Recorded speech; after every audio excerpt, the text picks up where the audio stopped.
আসসালামু আলাইকুম সুপ্রিয় শিক্ষার্থীরা, কেমন আছো? আশা করি আল্লাহর রহমতে সবাই অনেক ভালো আছো। আমি আলহামদুলিল্লাহ ভালো আছি। স্বাগত জানাচ্ছি 10 মিনিট আইসিটি স্কুলের নতুন আরও একটি ক্লাসে। তোমরা জানো বেশ কিছুদিন আমি অনলাইনে অ্যাক্টিভ ছিলাম না আমার ব্যক্তিগত ব্যস্ততার কারণে। তো আমি এখন থেকে প্ল্যান করছি আমি আবার তোমাদের আগের নিয়মে প্রতিনিয়ত ভিডিও আপলোড করব। ঠিক আছে, তারই ধারাবাহিকতা আজকে আমার প্রথম ক্লাসটা হচ্ছে HTML এর র স্প্যান এবং কল স্প্যান নিয়ে। ঠিক আছে, তোমরা যারা SSC 2026 অর্থাৎ 26-এ যারা পরীক্ষা দিবা, তোমরা ইতিমধ্যে অনেক কিছুই শিখে ফেলেছো। তার ভিতরে একটা টপিক হচ্ছে র স্প্যান এবং কল স্প্যান।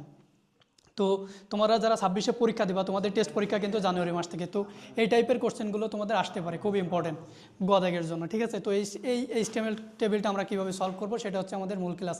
তো চলো কথা না বলে ক্লাসটা শুরু করি। তো দেখো, HTML লেখার জন্য আমরা কি করি, HTML ট্যাগ দিয়ে শুরু করি। অর্থাৎ বেসিক যে 4টা ট্যাগ আছে সেই 4টা বেসিক ট্যাগ দিয়ে HTML হেড,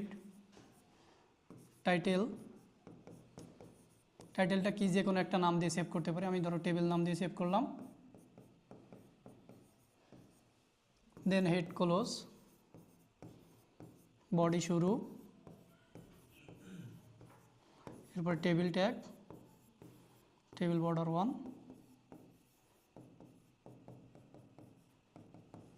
ওকে, দেন দেখো প্রত্যেকটা HTML এর রো শুরু করার সময় কি করতে হয়, টেবিল রো ট্যাগ আনতে হয়, TR, তাই না? এরপরে আসবে টিএইচকে বলা হয় table heading.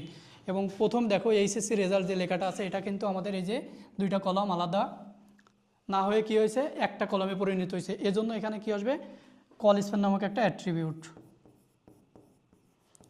Tease colspan equal to কেন, এখানে দুইটা কলাম একসঙ্গে নিয়েছে তার জন্য 2। দেন আমরা কি করব, এই যে লেখাটা আছে জাস্ট ওই লেখাটা এখানে লিখে দেবো এইচএসসি রেজাল্ট। দেন এখানে টিএইচ ট্যাগ ক্লোজ। দেখো এই এইচএসসি রেজাল্ট লেখা শেষ, পরে এখানে আমাদের পুরো রোটা শেষ। তাহলে রো শেষ হইলে আমরা কি করব, TR ক্লোজ করে দেব। দেন আবার TR, এরপরে আসবে কি TD। দেখো TD এখানে কি আছে, প্রথমে ID, তাহলে এখানে আমরা ID দিয়ে দেব। দেন TD ক্লোজ, আবার TD, আইডির পরে দেখো কি আছে, GPA, তাহলে এখানে হবে হচ্ছে GPA।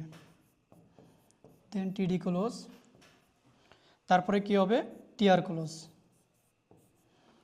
এতটুকু আমাদের কমপ্লিট, আশা করি সবাই বুঝতে পারছো।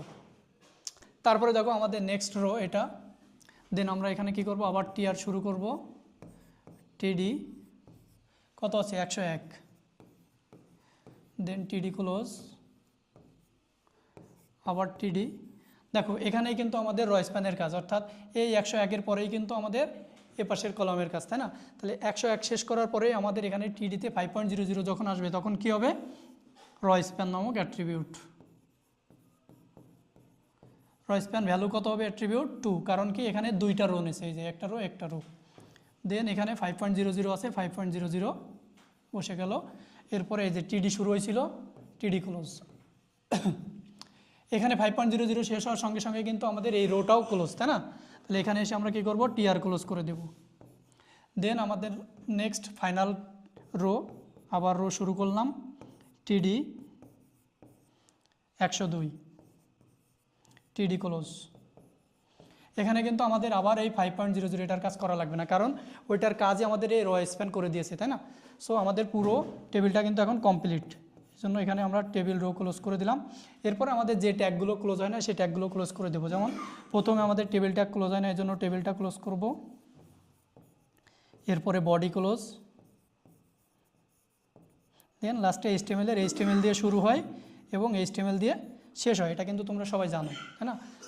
তো আশা করি তোমরা ক্লাসটা বুঝতে পারছো, এবং ক্লাসটা যদি ভালো লাগে তাহলে লাইক, কমেন্ট, শেয়ার করতে ভুলবে না। তো দেখা হবে নতুন কোনো ক্লাসে, নতুন কোনো ভিডিওতে। আল্লাহ হাফেজ।